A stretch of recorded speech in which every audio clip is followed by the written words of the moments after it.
I think we're in a recession. I think because of that, the Fed will reverse. When they reverse, we're going to have a face melter of a rally.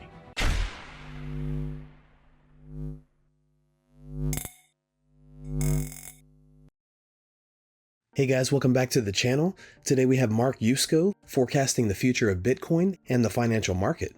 Yusko says that now there is a great opportunity in the market to begin collecting good companies for a low price. The only issue now is that there are still a lot of bad companies floating around in the market.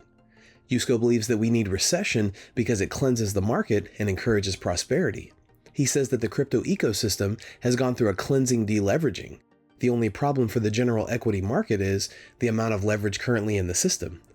Because the margin debt is still the second highest it's been in history, there is still a lot that can become undone.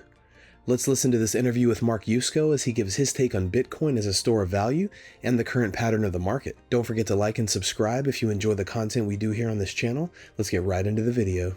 Part of the problem in my mind is leverage. Yeah. Right? Leverage is a problem throughout the system. There's too much leverage in traditional financial markets, right? Stocks and bonds. And that's the reason that, stocks have been hammered so hard this year is when you're over levered and stocks start to fall, well, you can't sell the stock to pay back the debt. So you got to sell something else. So what happens is you sell what you can sell.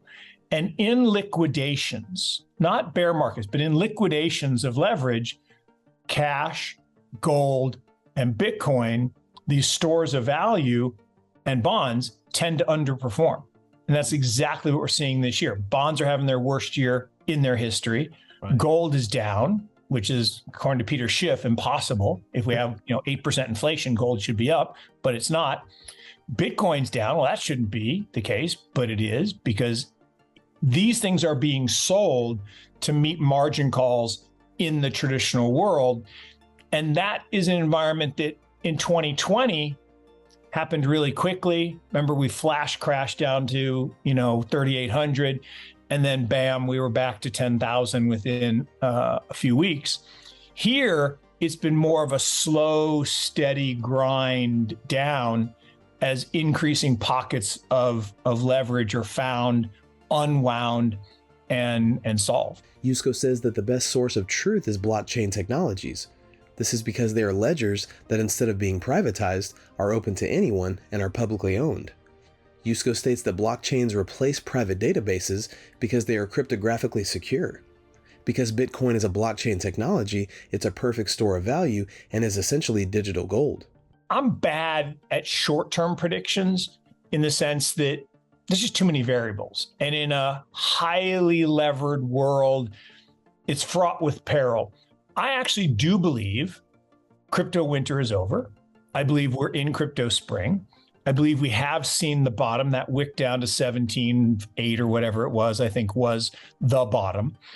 That doesn't mean we can't retest it. It doesn't even mean we couldn't go a little bit lower than that. But I really do think that the cathartic unwind of the leverage in Bitcoin happened.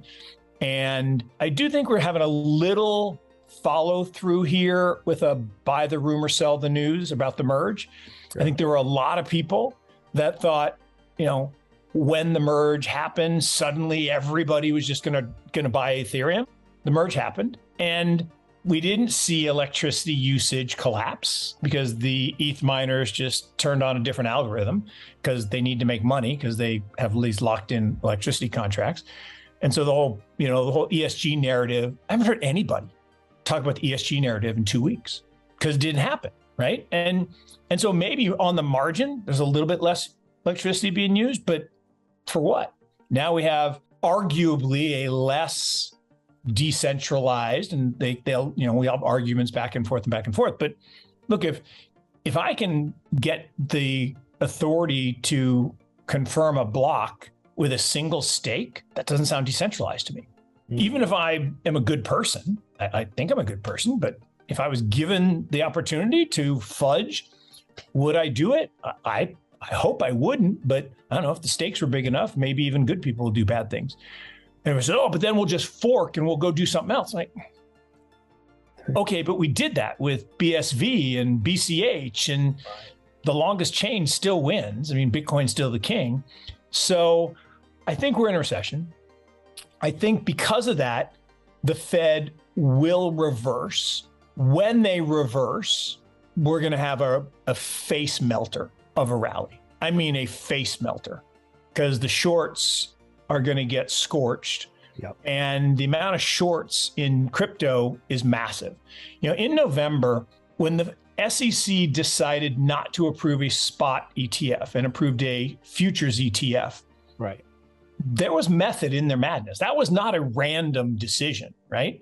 What that did is the same thing that when they approved gold futures or oil futures, when you can create paper commodities instead of physical, what happens invariably is people say, oh, that's an easy trade. I'll just do that. And they create too many paper commodities and the price falls.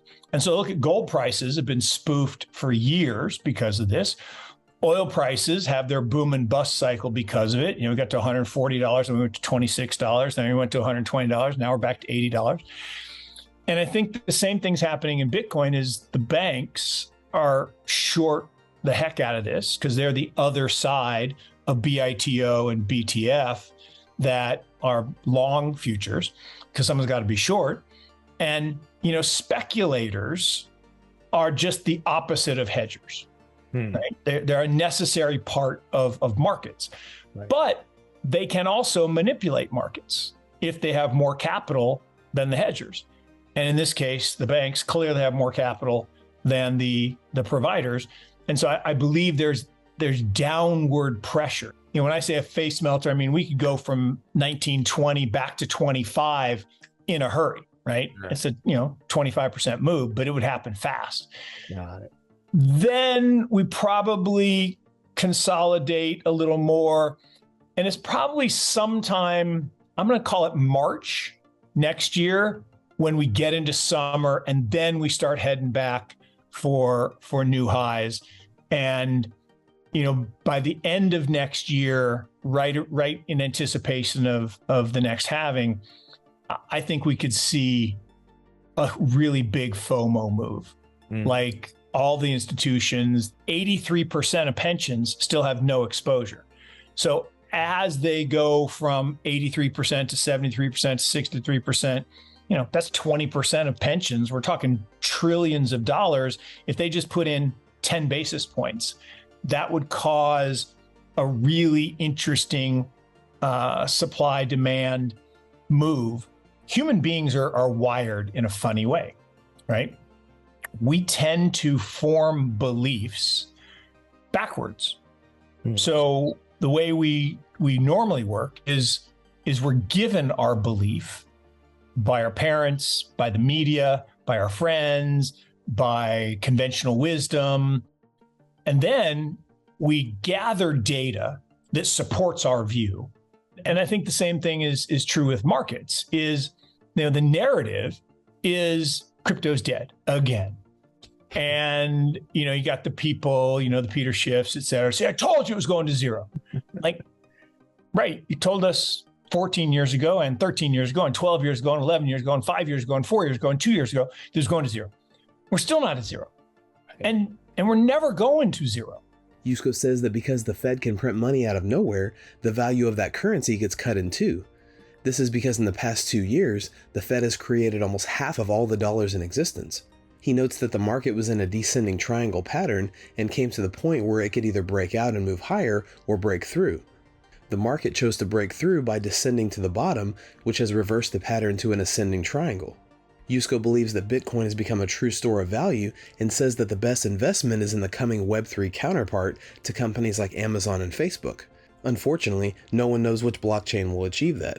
What do you guys think about Mark Yusko's opinion on the value of blockchains and what the store of value Bitcoin really is? Let us know in the comments below. Thanks so much for watching.